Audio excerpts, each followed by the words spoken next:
Vamos a esperar.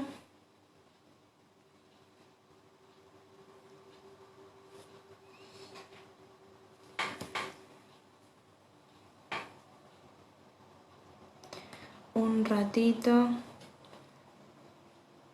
que ingrese nuestro invitado.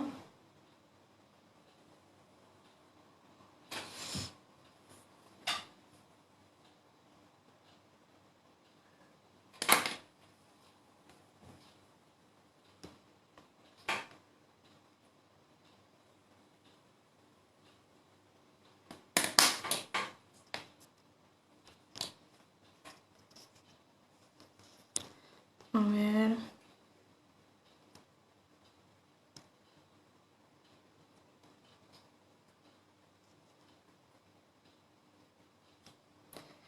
Ahí estamos.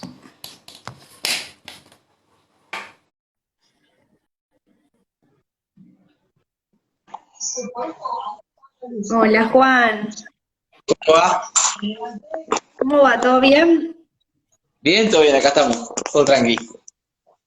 ¿Cómo estás pasando la cuarentena, el aislamiento obligatorio?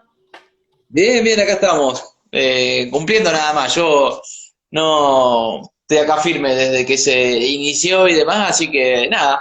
Creo que mañana martes, de acuerdo a mi numeración de DNI, podría salir, y de acuerdo a la que se dispuso por discapacidad, podría salir a pegar un vueltón, ¿no? Pero no he salido, tengo acá un poco de actividades, me he dedicado a pintar un poco la casa y y también tengo algunas cositas ahí como para entretenerme con respecto a algunas pesitas y algunas cosas que hago como para entretenerme un poco.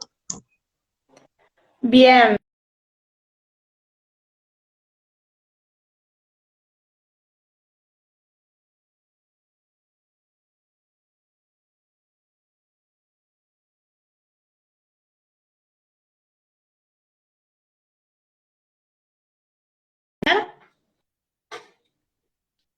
Ahí está retomando. ¿Ahí me escuchás? Ahí sí, sí, ahí te escucho. Bien.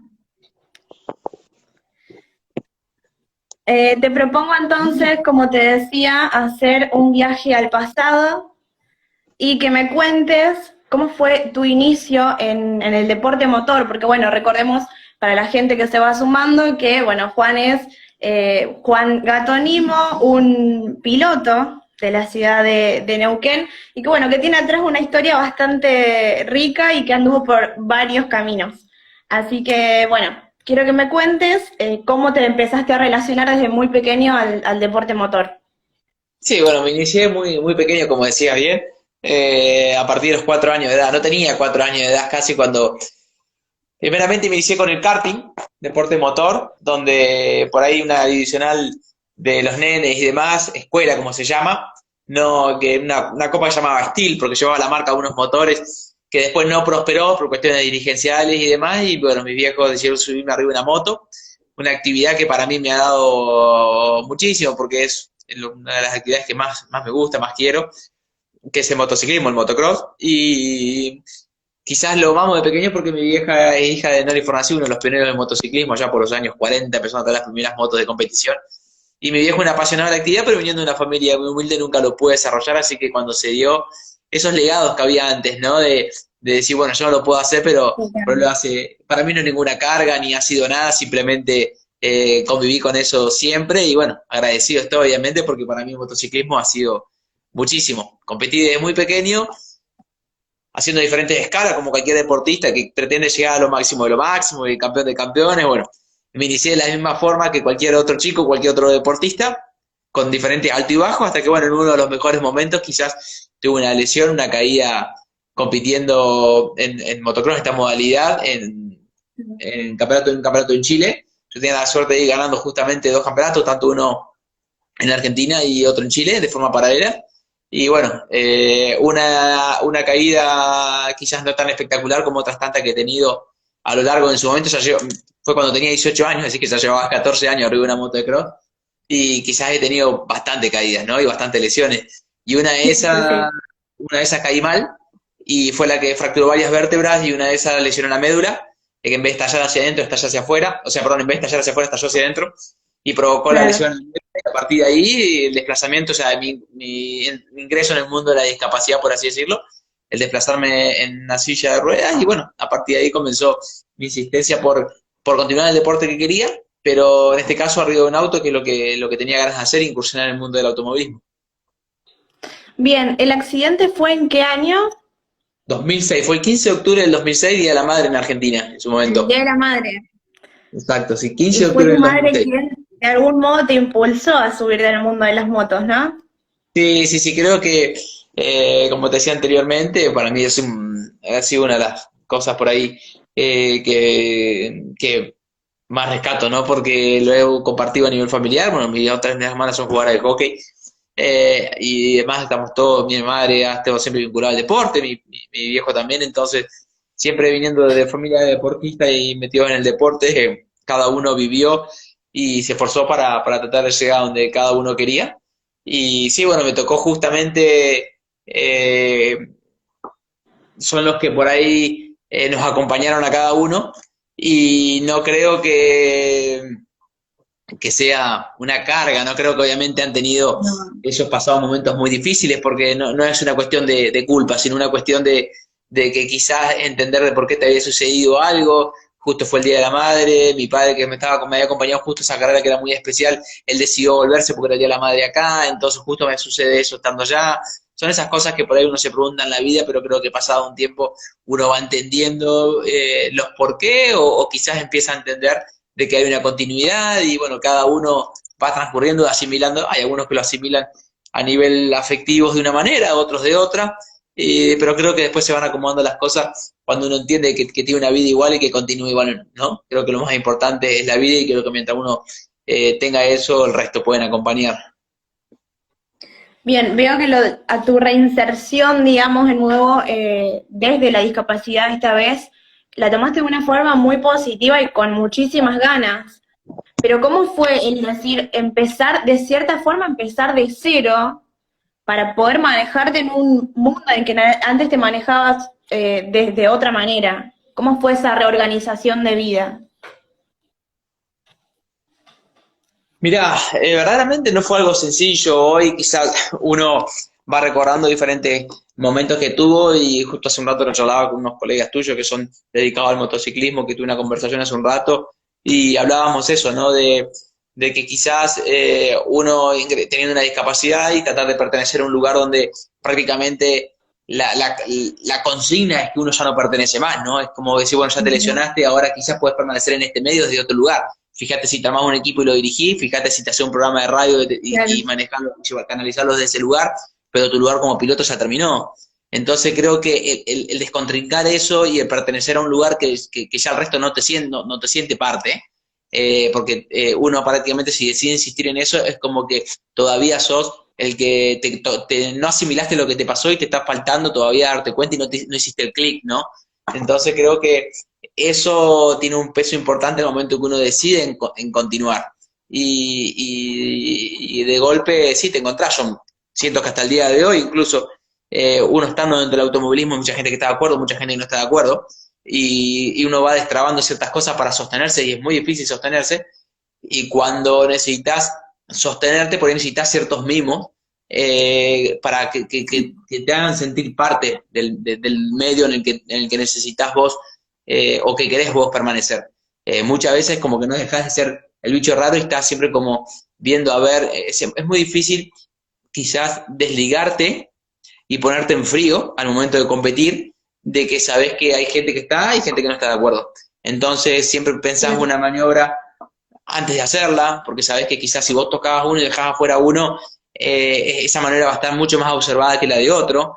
Entonces, muchas Te sentís veces condicionado todo el tiempo.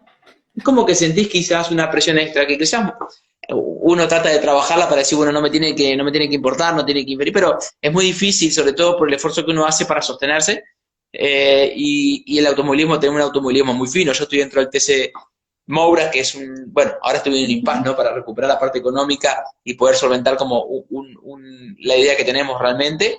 Sentíamos que no la veníamos haciendo como necesitábamos hacerla para que las cosas salgan bien, o ser competitivo, que es lo que queremos, porque no termina nada más en subirte. O Claro. sea, muchas veces la gente con esta cuestión de que uno se suba a un auto de carreras, a una moto o a un escenario a bailar o lo que sea, con el simplemente el hecho de que vos lo haces con una discapacidad ya es magnífico. Entonces eso te posiciona en un lugar que no importa si sos competitivo o no, y uno quiere ser competitivo, entonces en esa cosa uno se pone una presión extra, y esa presión extra es la que es difícil a veces asimilar para entender de que tenés que ser quizás un poco más frío en algunas cosas y focalizarte en que lo puedes hacer, y que lo puedes hacer bien, ¿no? Pero bueno, hay muchas, el automovilismo, como te decía, es tan fino que muchos factores para un piloto convencional, si olvidemos no la discapacidad, que una cosa salga perfecto y poder tener, digamos, son tantas cosas las que tienen que ocurrir para que un piloto pueda tener un buen desempeño en una carrera, en una clasificación, en lo que sea, que cuando vos a eso le sumás la discapacidad, porque hay desarrollos que todavía no están hechos, que estás probando, que estás haciendo, hace que todo sea mucho más dificultoso, obviamente. Entonces, bueno, uno trabaja en conjunto para poder revertir eso, pero eso necesita un costo y un tiempo de aprendizaje que es difícil congeniar o que las dos cosas funcionen a la par, ¿no? Recién mencionabas esto de que estabas en un impasse para poder recuperar la parte económica. Según tengo entendido vos, por tu discapacidad, dentro del auto tenés comandos especiales, que son, bueno, que los manejas con las manos. Eso requiere un costo, supongo que mucho más grande. ¿O cómo es? ¿Lo van haciendo a prueba y error? ¿O No, cómo se manejan con eso? eso es lo que recién decía, es buena la pregunta, cuando recién te decía es muy difícil sostenerse porque requiere un tiempo y un Claro. desembolso económico que es muy difícil para cualquier piloto, ¿no? Pero en estas condiciones Sí, donde no porque ya tenés de por sí el deporte motor es un tipo de deporte bastante caro. exacto, y en esta condición donde quizás no hay un desarrollo ya hecho, donde no existe algo, quizás, o sea, yo te doy el caso, o sea, para que más o menos se entienda que el que por ahí es ajeno al automovilismo y demás, es, como en todo deporte siempre tenés un setup, ¿no? Por así decirlo, en el que por ahí ya de acuerdo a la edad del chico, del deportista, vos le das herramientas para que ese chico las pueda utilizar y ver si tiene las condiciones, no tiene las condiciones, y si no hacerlo, ¿no? Hacerlo, profesionalizarlo, que pueda tener una carrera dentro de eso. Y con el automovilismo no es ajeno a eso, es decir, llega un chico del karting o que quiere empezar a incursionar en el automovilismo y bueno, los mecánicos, los equipos tienen setup, decir, bueno, se va a sentar con este setup y lo vamos a tirar a la pista y bueno, en base a eso vamos trabajando un poco más de trompo, un poco más de cola, que el auto le haga esto para facilitárselo a acuerdo a su manejo, equilibrarlo y que el piloto pueda tener un buen desempeño. En este caso, donde no tenés un setup para una persona con discapacidad y donde es todo tan fino, donde tenés 30 autos en un segundo, donde perder 4 o 5 décimas es una eternidad, y vos lo tenés que hacer solamente con las manos, es lo que lo hace entretenido a uno, ¿no? Porque tenés que buscar ese equilibrio del aprendizaje entre el equipo, el piloto, autoridades y uno para que todo pueda ser ideal. Entonces, llegar a esos desarrollos muchas veces cuando lo tenés que hacer fuera de pista, tiene una inversión muy alta, que en definitiva tiene el mismo costo casi que correr. Y como no tenés para las dos cosas, decís, bueno, ¿qué hago? O pruebo y me dedico a probar y desarrollar afuera, o me dedico, o corro con lo que tengo. Bueno, corramos y probemos en carrera, porque es la única forma que tenemos de hacerlo, porque dos presupuestos no tenemos. Entonces, es preferible correr, mostrar el auto, que lo podés vender para poder seguir en pista. ¿Cómo haces para vender un espacio publicitario y solventar una carrera deportiva sin correr? Son proyectos a muy largo plazo que cuesta por una cuestión de que esto es nuevo, de decir, bueno, no, se va a invertir primero en esto, va a desarrollar, se va a dedicar a esto y después que corra. No se pueden hacer las dos cosas. Hoy en día el presupuesto es uno. Claro. Se termina probando todo en carrera y a veces las cosas en carrera funcionan y otras veces las carreras hay que guardar el auto porque no funciona.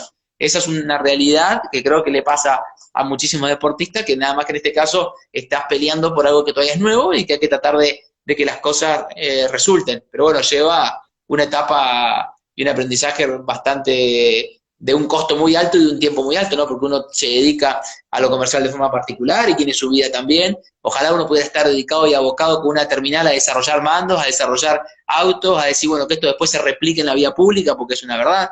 Los mandos que uno desarrolla en la carrera después se utilizan en la vía pública y va ayudando también a eso. Es como una retroalimentación que está buena, pero bueno, muchas veces que eso funcione como debería funcionar, como muchas cosas, no es lo que pasa. Bien, recién hablabas del aprendizaje, de que es un proceso de aprendizaje. ¿La danza también fue un proceso de aprendizaje para vos? Que fuiste Sí, también por esos lados. La verdad que, mirá, yo siempre lo digo, uno, un empecinado y que le gusta el automovilismo, el motociclismo, los deportes, como se denominan extremos, por así decirlo.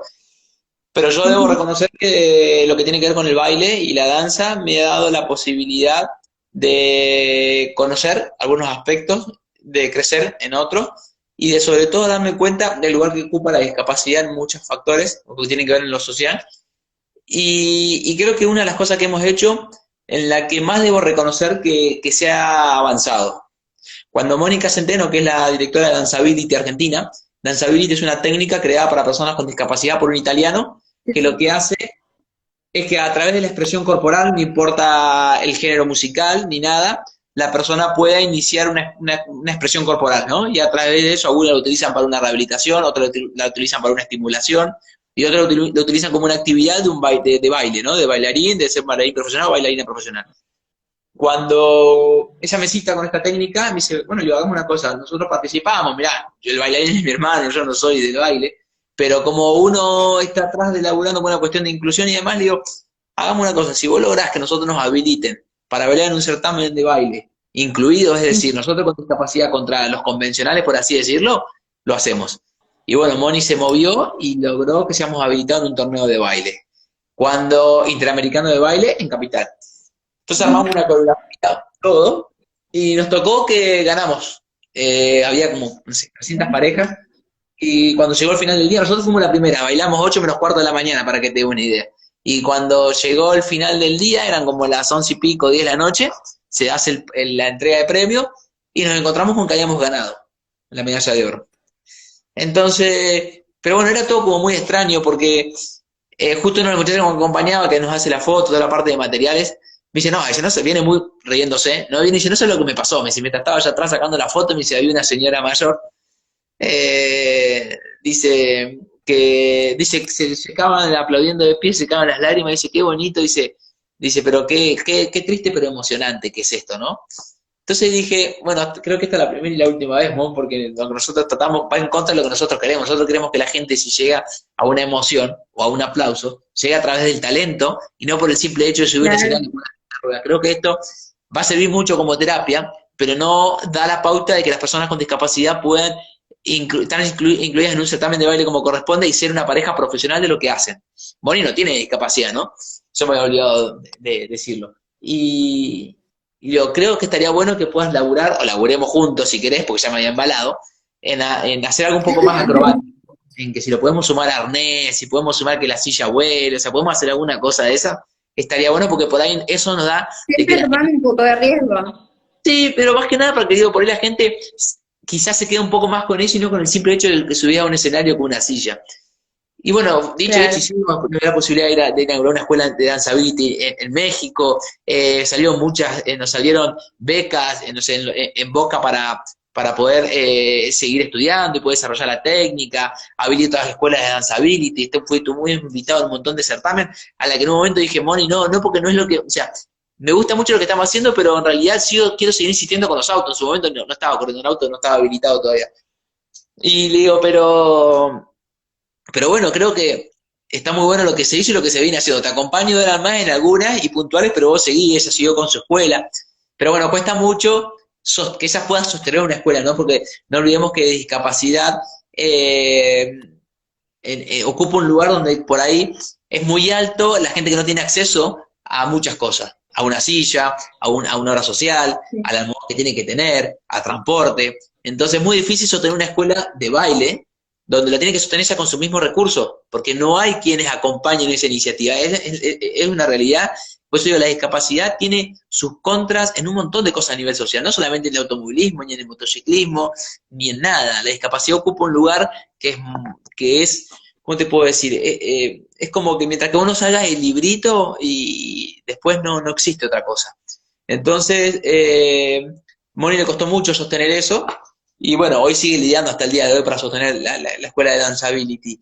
Pero al margen de eso, a lo que iba es que nos encontramos con que en un periodo muy corto, muchos chicos con discapacidad, muchas chicas con discapacidad e incluso personas mayores que nunca se pensaron que iban a poder bailar, empezaron a bailar y que nunca se pensaron lo fundamental, iban a poder hacer una muestra y que la gente iba a poder pagar una entrada para verlo como unos artistas. Entonces, creo que eso fue lo que más el baile me dio esa posibilidad de ver un avance muy grande, pero bueno, que lamentablemente se ve frustrado por las cuestiones económicas, porque es muy difícil sostener una escuela de baile y que los chicos puedan tener transporte para ir a la escuela de baile, que los chicos puedan tener una cotidianidad de eso, para poder hacer de eso una carrera, para poder ser artista. Es muy difícil, porque ya cuando uno se quiere, no dedicar, digo, cuando uno lo quiere hacer como un profesionalismo, es cuando entra ahí, decir, no, bueno, mientras esto sea una terapia, lo vamos a bancar. Cuando eso es una cuestión de lujo, por así decirlo, no, ya queda exento. Entonces, claro, es muy difícil, eso es como que la discapacidad siempre tiene que ocupar ese lugar me pasa, y lo digo y siempre lo repito, o sea, dentro de lo que tiene que ver uno cuando quiere ser un profesional de lo que hace, no puede ser, porque siempre lo ejemplificador prevalece, y esta cuestión de decir, no, bueno, lo tuyo, o sea, que la gente entienda que uno no lo hace como una terapia, como una cosa de rehabilitación. Uno, diría Alexis Padovani, un rengo como decimos entre nosotros, magnífico, que ha sido el que me tuvo en Flen y demás, que sacó un libro muy bueno llamado El Mundo por segunda vez. Alexis siempre decía, yo no me lesioné, no me lesiono todos los días que me levanto, yo me lesioné hace 14 años, allá quedó aquel día, después mi vida continúa como cualquier persona en los días. Entonces la gente tiene incorporada que uno vive y depende de una rehabilitación o para una rehabilitación o para volver a recuperar la movilidad. Entonces, tenemos creado ese concepto que cuando uno sale de eso, la gente dice, bueno, este coronauto es una cuestión de terapia, entonces hay que apoyarlo. No. Claro. ¿Entendés? Entonces, el baile, debo reconocer que Mónica ha hecho un laburo muy importante y que ha dado eso, me ha dado la posibilidad de notar que hubo verdaderamente un cambio, que después costó y cuesta mucho sostenerlo, pero sí que la gente logró tener un concepto con respecto al talento y aplaudir un talento y no aplaudir el simple hecho de subirse con una silla de ruedas o con un bastón o ser ciego o con síndrome de Down a bailar. Creo que el baile es una de las cosas que quizás me dejó más eso, de todas las cosas que hemos hecho, ¿eh? Bueno, pero quizá esto también sirve, como vos decías, para poder ver ese adelanto y para poder visibilizarlo también. Sí, es que yo soy un convencido de eso, por eso muchas veces uno reniega todo el tiempo y a mí sostenerme en el automovilismo me ha costado mi vehículo particular, casi me cuesta mi negocio también, me he tenido que salir a vender una cosa, la otra, como te digo, mi propio auto, una moto, un coso, sacar un crédito, o sea, sostenerse. Entonces muchas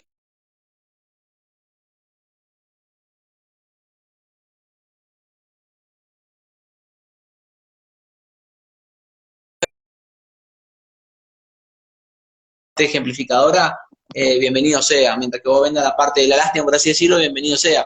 Es como yo, y vuelvo a poner el mismo caso, el Lobo Fernández es un excelente jugador de tenis, es un tipo que ganó 4 Grand Slam, es número 1 del mundo, y sin embargo vos seguís leyendo las tapas de los diarios y cada vez que gana un Grand Slam, no deja de ser el pibe, que es lo ejemplificador, y listo, no se logra convertir en un profesional. Y dentro del automovilismo me pasa eso, y cuando haces el baile pasaba eso, y cuando vas a saltar un auto, más cosas, y sin embargo, no sé, para tu caso, mi obra social te traba todas las cosas que te puede poner, te las traba. Entonces vos decís, si verdaderamente uno que tiene acceso a un montón de cosas, le pasa eso, imagínate pibes y pibas o tipos que están en la misma condición pero que no tienen acceso a todas esas cosas, o que desconocen verdaderamente cuando tienen la posibilidad de estar en una clínica como la que estudié yo. Entonces imagínate cómo está todo muy vulnerado, ¿no? Porque uno quizás teniendo acceso a un montón de cosas le es muy difícil lograr. Imagínate un pibe que no tiene acceso a eso.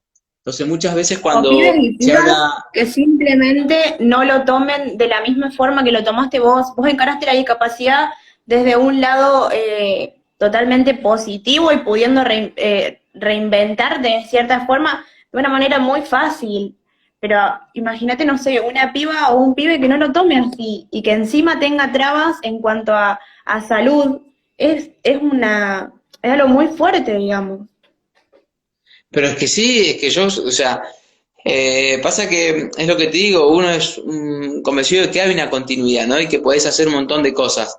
De que podés, o sea, soy un empecinado de demostrar que verdaderamente tenés continuidad, de que con la discapacidad se vive, se convive, que las rehabilitaciones es primordial en la etapa que uno ingresa en algo como esto, pero que después tiene una continuidad, uno vive y depende de una rehabilitación. Eso es lo que siempre por ahí hablamos y tratamos de que la gente entienda. Pero muchas veces la realidad de otro no es esa. Entonces, cuando vos tratás de mostrar que va a tener una continuidad y demás, y el pibe tiene un montón de contras, es muy difícil hacerle entender eso. Entonces creo que hay que laburar para que la gente pueda entender que verdaderamente la discapacidad ocupa otro lugar y que es muy importante familiarizarse en eso porque la gente, y vuelve a lo mismo, o sea, acá no te exime de nada que algo te pueda llegar a pasar de un momento para otro y una situación como esta. Entonces creo que hay que tratar de elaborar un poco eso, empujar para que uno deje de ser esos bichos raros, ¿no? Y que la gente empiece a entender un poco más otras cosas. Recién hablabas del rol que ocupa la discapacidad en lo social. ¿Puede ser que haya un tiempo, hace un par de años, que anduvieron dando algunas lecciones en la calle? Sí, es que el tema es que la discapacidad, por así decirlo, tiene todavía un concepto, yo sigo en lo mismo, o sea, creo que tiene un concepto, una visión totalmente errónea y lo que nos hace girar en círculo y no avanzar.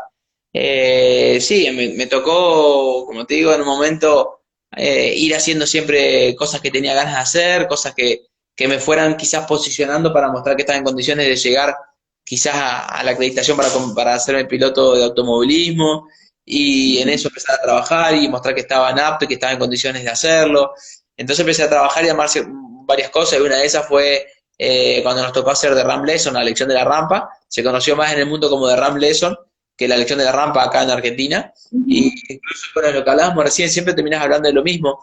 Cuando nos tocó hacer eso, tuvimos que participar en el Festival de Cannes con los chicos de Saque, de la productora, que lo que se hizo fue fusionar la idea creativa con generar un impacto en lo visual que la gente le quedara, con la problemática del tapado de las rampas, ¿no? Y sumarle lo deportivo, lo extremo, por así decirlo, que era el tener que estar haciendo acrobacias y saltar los autos que tapaban una rampa. Cuando se armó eso, se hizo, se pudo hacer, íbamos saltando autos por la calle, una pantalla gigante en un camión que reflejaba lo que se estaba haciendo en el momento, mientras yo me cambiaba la gente armaba las rampas. Bueno, se puede buscar, se llama la lección de la rampa o de Ramp Lesson.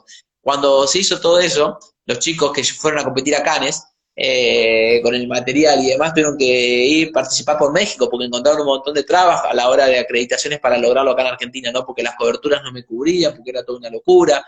Y es lo que te digo, o sea, lo mismo que me pasó en el automovilismo o en el motociclismo, esta cuestión de que cuesta tanto, pasa un montón de aspectos, ¿no? No es la discapacidad siempre, o sea, yo siempre digo que la discapacidad es transversal, vos la tenés en todas las áreas, la discapacidad la tenés en deporte, la tenés en juventud, la tenés en medio ambiente, entonces creo que muchas veces es cuestión de que todas las áreas empiecen a laburar con discapacidad y no discapacidad tienen que estar golpeando cada una o todas las puertitas, ¿no? Creo que cuando logramos y entendamos eso, creo que vamos a avanzar bastante. Hablabas de las pruebas, que tuviste que ir como demostrando de cierta forma que podías llegar a ser un piloto. Vos en un momento uniste en silla Neuquén y el Obelisco, ¿puede ser? Sí, nos tocó, fue otra de Esa las cosas. fue, Eso esa fue una de fue, las tantas pruebas de las que vos hablás. sí, eso fue justamente haciendo alusión todavía no estaba habilitado para competir en lo que tiene que ver en el automovilismo, en el motociclismo, y yo tenía justamente la idea de un Dakar y se me ocurrió armar el desafío del año 2013 que fue unir Neuquén con el Obelisco, Neuquén es mi ciudad natal donde vivo y resido actualmente, con el Obelisco, ¿no? Era unir 4 provincias, más de 40 localidades. Y cuando me tocó hacer eso, lo hice con mi alusión a la idea de querer correr un Dakar, ¿no? La planteé las mismas características que un Dakar, nada más que en hacerlo en moto o en auto, le dije, la voy a hacer en una silla de ruedas maratón.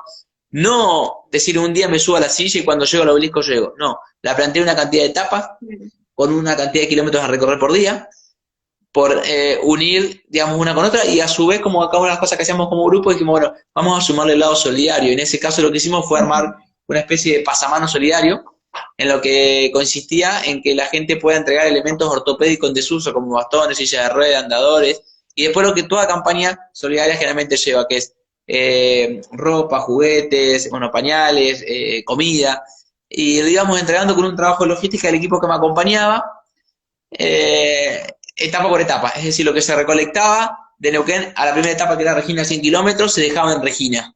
O si había algún elemento específico que se necesitaba más adelante por un trabajo de logística, se dejaba en la siguiente etapa. Cuando llegábamos a Regina, cuando llegamos al final de la etapa, en el mismo lugar donde se dejaban, también se había hecho durante esa cantidad de tiempo recolección y se volvían a dejar en la silla. Entonces, por eso le hicimos Pasamano Solidario, que se inició en Neuquén y terminó en la anteúltima etapa en Cañuelas. De Cañuelas al Obelisco lo hicimos para disfrutar el desafío netamente de lo que tenía que ver con lo deportivo, ¿no? De lograr un récord y eso. Y fue una de las experiencias también muy buenas que me tocó hacer. Fue el desafío de 2013, en la que fue hacer 1201 kilómetros en la silla de ruedas de tipo maratón. Bien, y ahora volvamos a la actualidad, ¿no?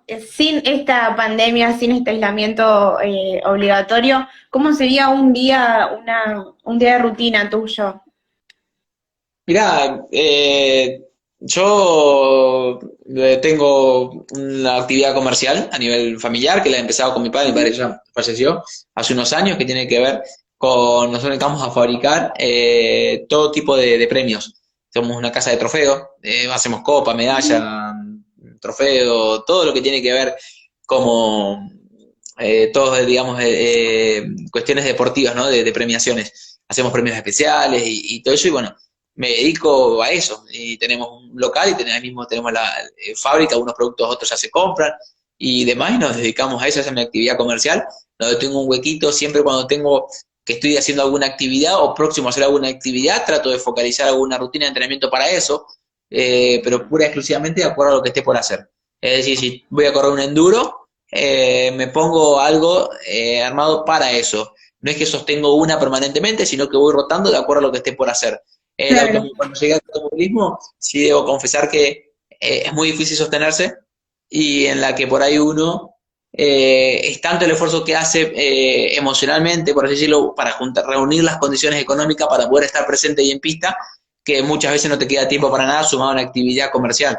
Entonces, por ahí es como muy engorroso porque estás todo el tiempo corriendo para ver si llegás, si no llegás, si llegás con los presupuestos, si no llegás, por ahí no llegaste y vas a correr igual, después tenés que recuperar eso y que pedís una cosa y que pedís la otra. Es como lleva una tarea muy, muy importante fuera de lo que tiene que ver con el auto hasta estar cómodo. Nosotros no hemos logrado esa etapa todavía, entonces uno trabaja permanentemente para tratar de hacer cada una de las actividades, lo charlaba hace un rato como te decía, con unos colegas. Yo, cuando me tocó hacer el desafío de unir Neuquén con el Obelisco, no es que me traje una silla maratón de afuera, porque una silla tiene unos costos altísimos. Entonces, un atleta con discapacidad, una persona con discapacidad que es atleta y se dedica al atletismo, me vendió su silla, yo la modifiqué de acuerdo a lo que iba a hacer y la terminamos fabricando nosotros. Cuando me tocó hacer algunas cosas de motociclismo, bueno, conseguí que me prestara la moto y la tuve que armar así nomás, he corrido con un caño, un pedazo de manguera para pasar los cambios con la mano. Siempre lo hacemos con los que tenemos, cuando tenés que extraer algo de afuera es imposible, muchas cosas no existen, hay que fabricarlas. Como te digo, cuando nos tocó bailar y hacer el arnés, lo tuvimos que fabricar. Y hacer un arnés también tenía sus costos y lo fabricamos nosotros. Y cuando tenés que hacer, cuando tengo la tabla que tengo para el wakeboard, para hacer el deporte acuático, tampoco me puedo traer una tabla afuera porque tiene un costo altísimo, la fabricamos nosotros. Y eso es prueba y error, cortar, sacar, poner, fíjate que no te lastimes, fíjate que funcione. Y después, cuando tengo la silla larga de pedales para entrenar o hacer algún duatlón o un triatlón, como hacía antes, es una silla que fabricamos nosotros también, porque traerla tiene un costo altísimo. Uno se la va rebuscando y haciendo mañas para copiar lo que ya hay. Es un trabajo y un desgaste constante también. Sí, por eso te digo, porque muchas veces la discapacidad o la lesión medular tiene un montón de cosas que quizás no mover las piernas termina siendo una cuestión muy pequeña. Entonces, al no tener sensibilidad, no es que vos te sentás en cualquier lado y listo. Primero, no tenés control de tronco, no tenés fuerza abdominal. Es decir, yo estoy charlando con vos y no estoy puesto correcto porque si no me cansaría mucho, no tenés que estar haciendo fuerza, sostenerte. Tengo una lesión medular alta, con lo cual es muy difícil, no tenés control de tronco, fuerza abdominal. Entonces, estás siempre buscando un apoyo, estoy en este momento tirado hacia adelante. Entonces, cuando vos eso lo replicás a tener que estar sentado en un auto, donde tenés mucha fuerza G, sostenerte en una butaca es muy difícil, tampoco tenés la fuerza para poder movilizar bien los mandos como lo tenés que hacer y tenés que buscar cuál es la forma más práctica, pero a la vez tenés que estar bien sujeto, pero a la vez tiene que ser seguro por si tenés que escapar, tenés que salir. Entonces, todas esas cosas hacerlas desde la iniciativa de uno y fabricarla, no es sencillo. Y muchas veces lo que te he explicado con el automovilismo, o sea, no es que vos fabricás una cosa y ya te queda lista. No, muchas veces fabricar una silla tiene su tiempo, que no te lastime, que no te marque, que fíjate la irrigación sanguínea, que te quede cómoda para la sonda urinaria, que no se estrangule. Entonces, hay un montón de cosas que hay que tener en cuenta a la hora que uno fabrica una cosa, que hace una cosa, y eso es lo que hace por ahí un poco engorroso, porque es como que estás siempre, siempre, siempre buscando, y siempre es una complicación, y cuando lo hiciste, y bueno, es lo que uno elige, ¿no? Y es lo que me gusta también, y bueno, tiene sus pros y sus contras con relación a esta cosa de que estás siempre por ahí buscando de qué forma podés hacerlas. Pero me imagino que es también, así como es lo que te termina cansando, te termina estresando, es también lo que más disfrutás. Sí, que sí, yo te digo que sí, muchas veces sostengo que yo creo que, a ver cómo te puedo explicar, que muchas veces la discapacidad, yo digo, para mí que es la forma más prolija de negarte, ¿no? Es decir, ante esta cuestión de decirte, no, yo por miedo a que te pase algo y te estoy protegiendo, no te dejo hacerlo. Claro. Entonces, muchas veces esas cosas es la que en el caso mío yo tomé como para poder impulsarme, para decir, tengo que revertir esto. Y vuelvo a lo que me pasó a mí con el motociclismo. Yo estaba en un buen momento en el motociclismo, tenía un montón de compañeros, compartíamos miles de fines de semana corriendo de un lado al otro, haciendo podio, estando en un equipo, estando en otro, superando un montón de altibajos como cualquier deportista. De un día para otro me pasó la lesión y yo pasé a ser un desconocido dentro del motociclismo, porque prácticamente, ¿cómo iban a mostrar a un pibe de 18 años que le había sucedido esto? Es contra nuestro deporte. Revertir eso y sentirte que podés ser parte de eso y que no simplemente yo tenía que hacer el programa de radio y me tenía que caer la ficha de lo que me había pasado y que tenía que olvidarme de una moto y que lo que yo tenía que hacer era cuanto mucho aspirar a tener un equipo, revertir eso es muy difícil, entonces eso te va castigando mucho, o el tener que pagar una entrada a un circuito donde vos corriste toda tu vida para ese mismo club. Entonces decís muchas veces, decís, hasta dónde llega o cuál es el desconocimiento por completo? Y bueno, yo decidí que todas esas cosas fueron las que me fueron fortaleciendo quizás para ir en busca de lo que yo quería y revertir la situación. Es decir, yo quiero volver a entrar acá, pero yo quiero entrar desde otro lugar. Entonces, creo que muchas veces eso desgasta, y desgasta muchas veces no a uno en sí, sino también a una familia. Muchas veces no se entiende que esta cuestión de forma de prolija de decirte que no, también desgasta a una persona, a las personas que están alrededor. Mi viejo, que ya falleció, le ha costado muchísimo eso. Mi viejo se sentía, no te voy a decir que se sentía culpable, pero cuando yo tuve la lesión, mi viejo se despidió de ese día donde yo iba a correr diciendo, cuídeme a mi hijo que es tesoro más preciado que tengo.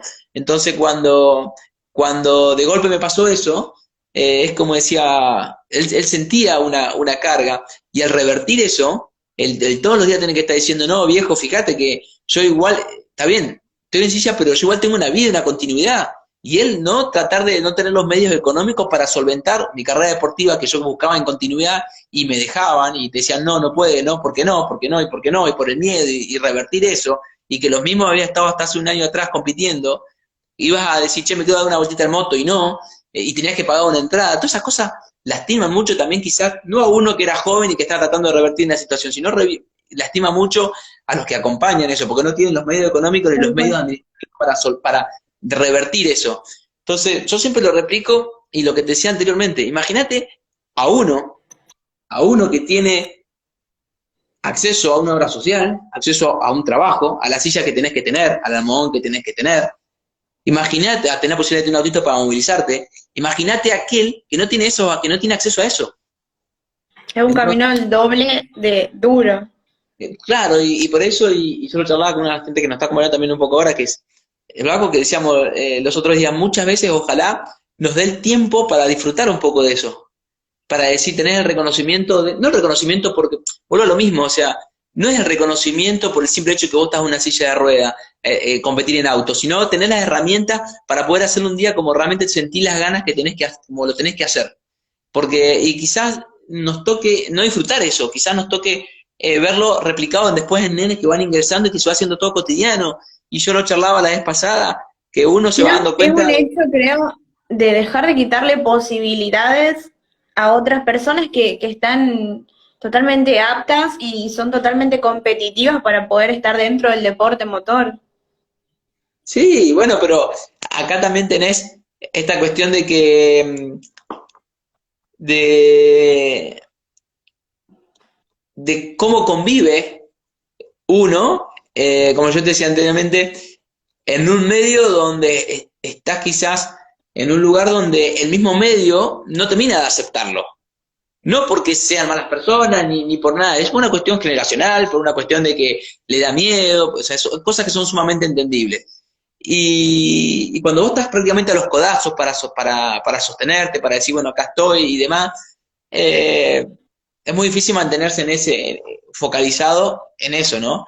Y, y con respecto a tener que, digamos, el resto, el convencional, por así decirlo, y que se entienda, eh, convive con vos y está todo bien siempre y cuando no entres en una rivalidad competitiva, quizás, ¿no?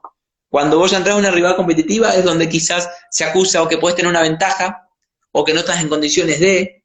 Es lo que te digo, muchas veces los que me conocen del motociclismo, por darte un caso, me ven arriba del auto y resguardar una maniobra o relegar dos puestos, me dice, pero, o sea, ¿por qué no lo sostenés? No, porque yo siento que estoy en un camino todavía, donde si yo por feo, o sea, por feo más una maniobra, y el otro se va afuera, no va a estar vista la misma forma de mi maniobra que la de cualquier otro piloto. No estamos en esa etapa todavía. Yo para eso todavía me tengo que hacer, tengo que lograr y generar que la gente entienda de que uno es un piloto y que puede ser un profesional de lo que hace, no es un pibe que peleó por llegar, que logró llegar y hoy se está sacando las ganas y vamos a ver cuánto le dura, 1, 2, 3 años y listo. No, acá la idea está en lograr. Muchos me dicen, pero ¿por qué estás tan empecinado con un resultado? Estoy empecinado con un resultado porque creo que es lo que nos va a posicionar frente a la gente de que estamos en condiciones de poder hacerlo. Tal cual, es que es la realidad, es el resultado lo que te lleva a demostrar realmente que vos estás capacitado para poder competir. Yo creo que sí, como para que la gente vaya un poco más allá de la discapacidad. Creo que para eso los resultados nos vendrían bien. Para mostrar uno ser competitivo con la discapacidad contra lo convencional. Entonces creo que los resultados y demás, que el que entiende la dificultad ahora estamos hablando del automovilismo, ¿no? Sí, Uno lo habla del automovilismo, pero no sé, otro que pasa lo mismo, o sea, olvídate de esto y andate a lo laboral, que es lo mismo. Que el pibe que aprende un oficio o que se recibe con discapacidad es muy difícil que lo dejan ejercer también, o que pueda ejercer. Imagínate que estamos en una situación laboral también muy difícil para todo el mundo. Imagínate un pibe con discapacidad que también logra romper todas esas barreras, logra recibirse y hacer. Después es muy difícil también laboral, no son todos los mismos los que tienen la posibilidad y el acceso a. Entonces, y te hablo de la silla donde la gente tiene el concepto que la discapacidad es la silla de ruedas, la discapacidad hay un montón. Y hay discapacidades que son intelectuales que cuando logran recibirse, que cuando logran un coso, es muy difícil que los acepten también en lo laboral. sí. No solamente el concepto del empleador, sino también el concepto que tenemos la gente incorporado. Como que siempre la discapacidad está en un lugar de un escaloncito un poco más abajo, ¿no? Como que vale lo que estás haciendo, pero prefiero que me atienda al otro. Sí, es una inclusión quizá un poco disfrazada. Claro, es que sí, está todo bien con el chico que me está atendiendo que tiene la discapacidad, me parece brillante lo que está haciendo y que esté elaborando y que esté incluido, pero me llamaba tu compañero, Claro, tal cual. ¿me entendés? Es una cuestión de un concepto social que tenemos, que la Sí, es discapacidad. quizás una falta de empatía en principio y el tener la capacidad para asimilarlo y, y fin, o sea, es Sí, asimilarlo, pero tener un ¿sabés? poco de. Quizás, no sé si es la falta de empatía, es la falta de confianza, de que la persona con discapacidad se desenvuelve y se desempeña como cualquier persona, y que incluso debe haber talentos que son brillantes, ¿me entendés? Sí, sin duda, Ese sin es el duda. tema. Ese es el tema. Hay talentos que Bien, son brillantes. tal cual. Bueno, Juan, ya tengo que ir cerrando, así que te agradezco un montón el tiempo y un poco las corridas, porque bueno, antes acabo de llegar a mi casa, así que tuve que escribirte ¿Puedes y llegar? llegué, Ah, llegué. te voy Así que tuve que escribirte y pedirte que, bueno, trates de aguardar unos minutos, así que un montón te lo agradezco. Y bueno, desearte lo mejor siempre para lo que vengas y puedas llegar de nuevo a las pistas.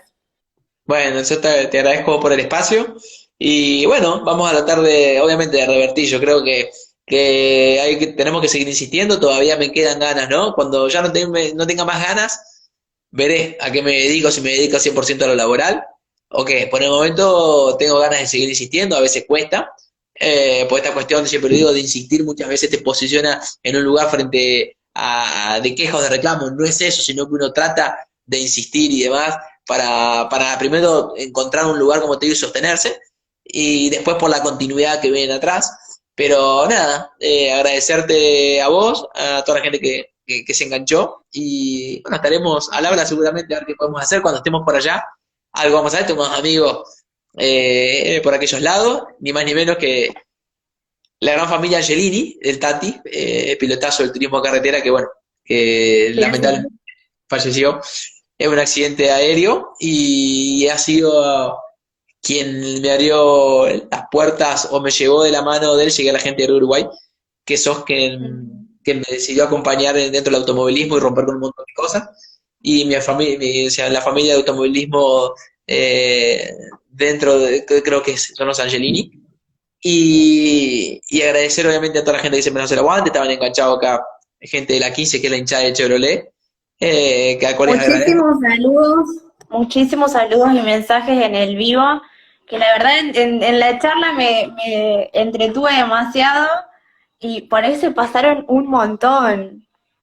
Sí, bueno, Un agradecerles a montón ellos, como te acá. digo, porque también está el Paul ahí también metido, que también le saludo porque nos está acompañando también ahora. Y como te digo, es mucha gente la que nos acompaña desde un lugar quizás desinteresado, porque saben lo que esto requiere. No tenemos los medios económicos para solventar nada de lo que hacemos, pero las rebuscamos para poder hacerlo frente a todo eso. Y agradecerles porque muchas veces, como decía anteriormente, bueno, de Rafaela también tengo amigos, estaba la Flor Sanchán también metida, Ahí pero están mandando saludos de Rafaela, justamente. claro, de la tierra del gran René, que me ha acompañado también muchísimo, pilotazo. Pero y bueno, la gente de la 15 del Chevrolet, como yo digo, no se dan cuenta de lo que han hecho porque yo, si bien soy hincha de la marca por mi padre, que me ha dejado ese legado viniendo del motociclismo, no estaba muy metido en el automovilismo y bueno, mi viejo siempre era seguidor de la marca y cuando me tocó hacerlo lo quise hacer con Chevrolet y quiero seguir y continuar con Chevrolet. Y la hinchada mueve muchísimo, lleva muchísimo y que te acepten y que te hagan sentir uno más, tienen mucho que ver ellos. Y mira, también está Pautier y bueno, y a todos, Pau nos ha llevado, también nos ha acompañado muchísimo y agradecer a todos los que se han copado. Bueno, muchísimas gracias a vos. No, ustedes por favor, hasta luego. Nos vemos.